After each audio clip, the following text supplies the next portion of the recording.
Les exigences concernant l'efficacité énergétique des bâtiments ont considérablement changé ces 30 dernières années. En effet, différentes réglementations thermiques se sont succédées en France pour concevoir des bâtiments de plus en plus performants et de moins en moins énergivores. Le 1er janvier 2022, la réglementation environnementale dite RE 2020 est entrée en vigueur et a remplacé la réglementation thermique RT 2012. Vous êtes artisan, architecte, distributeur ou particulier? Découvrez les 7 points essentiels à retenir et devenez incollable sur la nouvelle RE 2020. Aujourd'hui, le secteur du bâtiment est au cœur d'une double problématique, à la fois énergétique et environnementale. En effet, ce secteur représente aujourd'hui en France plus de 40% des consommations énergétiques et près de 25% des émissions de gaz à effet de serre. De plus, les bâtiments sont de plus en plus souvent confrontés à des épisodes caniculaires dus au réchauffement climatique, les rendant ainsi moins confortables pour les occupants. Les objectifs de la RE 2020 sont clairs. Construire des bâtiments plus performants d'un point de vue énergétique, moins émissifs en carbone et plus confortables pour les occupants, même en cas de forte chaleur. La RE 2020 ne s'applique qu'aux bâtiments neufs et qui font l'objet d'une demande de permis de construire déposée à compter du 1er janvier 2022 pour les bâtiments d'habitation, que ce soit les maisons individuelles ou les logements collectifs, le 1er juillet 2022 pour les bâtiments spécifiques du secteur tertiaire et d'enseignement primaire et secondaire, le 1er janvier 2023 pour les extensions de bâtiments et les constructions provisoires. Les exigences de performance à atteindre pour ces bâtiments seront renforcées dans les années à venir à travers 3 grands jalons 2025, 2028 et 2031. Pour s'assurer de l'atteinte des objectifs fixés par la RE 2020, 6 indicateurs de performance globale ont été mis en place avec des valeurs seuil à ne pas dépasser. Certains d'entre eux existaient déjà avec la RT 2012, ils ont été renforcés et de nouveau font leur apparition avec cette nouvelle réglementation environnementale. Pour toute nouvelle construction, le calcul des indicateurs se fait via une étude thermique et environnementale initiée en amont du permis de construire et réalisée par un bureau d'études spécialisé. La surface de référence pour le calcul des indicateurs est la surface habitable SHAB. Pour chaque indicateur, les valeurs calculées devront être inférieures à la valeur seuil pour respecter la réglementation.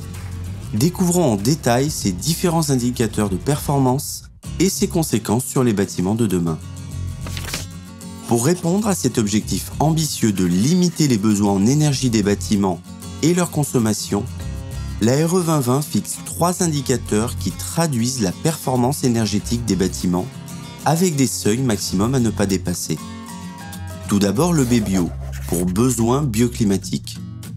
Cet indicateur, que l'on retrouvait déjà dans la RT 2012, traduit la qualité énergétique de l'enveloppe du bâtiment indépendamment des systèmes énergétiques à travers le besoin bioclimatique pour le chauffage, le refroidissement et l'éclairage artificiel.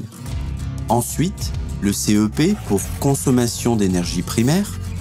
Comme pour la RT 2012, cet indicateur permet d'évaluer l'efficacité des systèmes énergétiques qui seront utilisés dans la future construction en regardant de près leur consommation en énergie primaire. Enfin, un tout nouvel indicateur apparaît avec cette nouvelle réglementation, le CEP-NR pour consommation d'énergie primaire non renouvelable. Même principe que pour le CEP, à la différence près que celui-ci ne concernera que les consommations d'énergie d'origine non renouvelable. La principale nouveauté de cette nouvelle réglementation environnementale est le calcul de l'empreinte carbone de chaque nouvelle construction. Dorénavant, pour toute nouvelle construction, une analyse de son cycle de vie ACV est réalisée. Cette méthode permet de quantifier les impacts environnementaux d'un bâtiment sur l'ensemble de son cycle de vie, de l'extraction des matières premières qui le composent jusqu'à sa démolition et le recyclage des matériaux. À l'issue de cette analyse, 2 indicateurs seront calculés par le bureau d'études thermiques. Tout d'abord, l'impact carbone-énergie, dit IC-énergie. Celui-ci permet d'évaluer les émissions de CO2 de toutes les consommations d'énergie liées à l'exploitation du bâtiment qu'elle soit renouvelable ou non. Ensuite, l'impact carbone construction, dit IC construction, celui-ci permet d'évaluer les émissions de CO2 des produits de construction, des équipements et du chantier. Pour le calculer, le Bureau d'études thermiques utilisera les données issues des fiches de déclaration environnementale et sanitaire FDES de chaque matériau utilisé. Ces deux indicateurs devront être inférieurs aux valeurs seuil fixées par la RE 2020 pour être conformes à la réglementation. C'est une réalité. Le réchauffement climatique va intensifier et augmenter le nombre d'épisodes caniculaires dans les prochaines années. Pour y faire face, la conception des bâtiments doit garantir un confort aux occupants, même en période estivale. Pour y répondre, la RE 2020 fixe un nouvel indicateur réglementaire pour le volet confort d'été, l'indicateur degré-heure DH. Celui-ci permet d'évaluer l'inconfort du bâtiment pendant l'été, et ce, dès sa conception. Le DH caractérise le nombre d'heures sur l'année au cours desquelles une température de confort est dépassée à l'intérieur du logement. Pour la nuit, la température d'inconfort est supérieure à 26 degrés et se situe entre 26 et 28 degrés la journée. La RE 2020 fixe deux seuils pour évaluer le confort d'été d'un bâtiment. Un seuil bas à 350 DH, soit une semaine d'inconfort dans l'année, en dessous duquel le bâtiment est jugé confortable en période caniculaire, donc conforme à la RE 2020. Un seuil haut à 1250 DH, ce qui correspond à 25 jours d'inconfort dans l'année. Au-dessus de ce seuil, le bâtiment est jugé inconfortable pendant une trop longue période dans l'année. Il sera donc non conforme à la RE 2020. Si le bâtiment se situe entre ces deux seuils, il sera également conforme à la RE 2020, mais dans ce cas, l'étude thermique devra dès la conception prendre en compte les consommations énergétiques d'une climatisation susceptible d'être installée ultérieurement. Un forfait de refroidissement sera donc ajouté aux consommations d'énergie.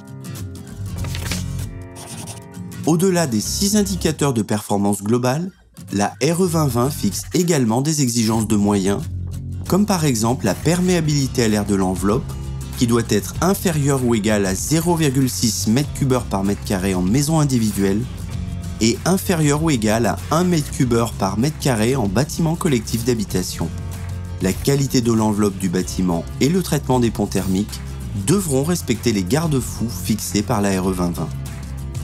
Pour en savoir plus, venez découvrir notre formation e-learning dédiée à la RE 2020 ou rendez-vous sur www.nofinsulation.fr.